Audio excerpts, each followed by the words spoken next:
ocurrir en cualquier punto de la columna vertebral.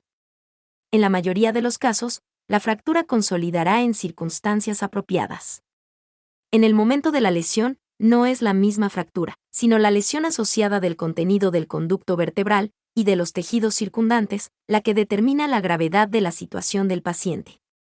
La estabilidad de la columna vertebral se encuentra dividida en 3 columnas clínicas: la columna anterior, que incluye los cuerpos vertebrales y el ligamento longitudinal anterior; la columna media, que comprende el cuerpo y el ligamento vertebral longitudinal posterior; y la columna posterior, que está integrada por los ligamentos amarillos, los ligamentos interespinosos y supraespinosos, y el ligamento nucal en la columna vertebral cervical.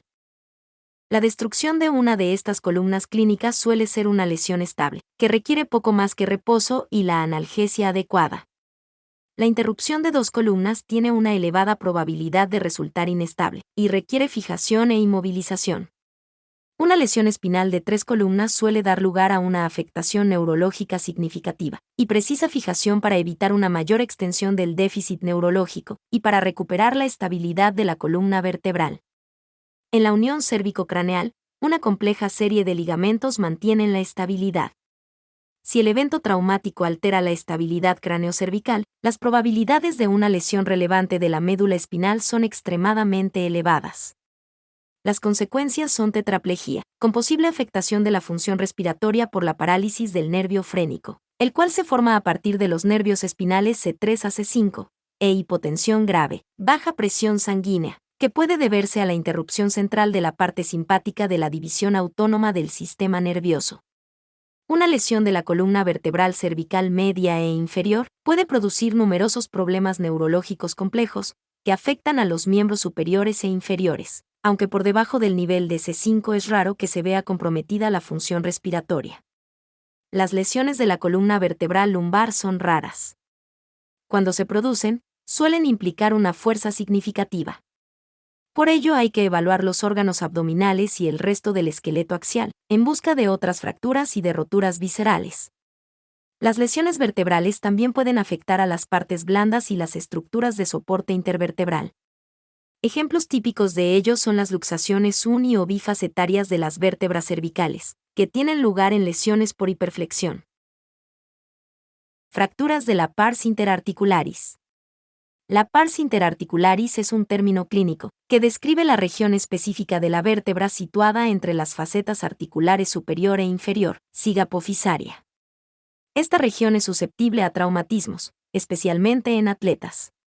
Si se produce una fractura alrededor de la pars interarticularis, el cuerpo vertebral se puede deslizar en sentido anterior y comprimir el conducto vertebral. Los lugares más comunes de fractura de la pars interarticularis son los niveles L4 y L5. Los clínicos a menudo se refieren a las distintas partes de la región dorsal del tronco con términos abreviados, que no son estrictamente anatómicos. Por ejemplo, articulaciones facetarias y articulaciones apofisarias son términos utilizados para las articulaciones sigapofisarias, utilizándose también el término espina dorsal en vez de columna vertebral. Resulta posible que una vértebra se deslice en sentido anterior sobre la vértebra inmediatamente inferior, sin que exista fractura de la pars interarticularis. Suele estar en relación con anomalías anatómicas de las facetas articulares o con cambios degenerativos en estas. El trastorno se denomina espondilolistesis. Conceptos prácticos. Técnicas quirúrgicas aplicadas a la parte dorsal del tronco. Disectomía, laminectomía.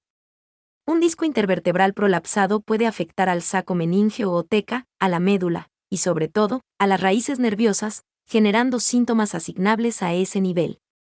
En algunos casos, la prominencia del disco experimenta cierto grado de involución, que hace que los síntomas remitan sin que sea necesario proceder a intervención.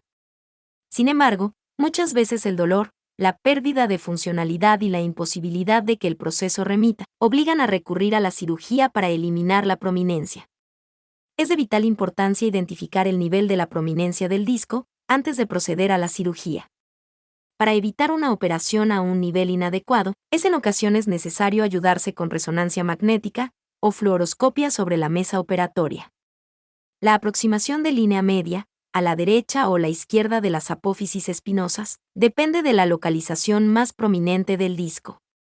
En algunos casos, La extirpación de la lámina hace aumentar el espacio potencial y puede aliviar los síntomas. Algunos cirujanos realizan una pequeña fenestración, ventana, en el ligamento amarillo, lo que proporciona acceso al conducto. El saco meningeo y su contenido son retraídos levemente, exponiendo la raíz del nervio y el disco afectado. El disco se diseca, eliminando su efecto sobre la raíz nerviosa y el conducto. Fusión vertebral. La fusión vertebral se realiza cuando es necesario fusionar una vértebra con la superior o la inferior, y en algunos casos, es incluso necesario proceder a una fusión a nivel múltiple. Las indicaciones para esta intervención son diversas. Entre ellas se cuentan la estabilización después de una fractura, la estabilización relacionada con una infiltración tumoral, y la estabilización cuando el disco o los elementos posteriores causan dolor. Existen varios métodos para realizar una fusión.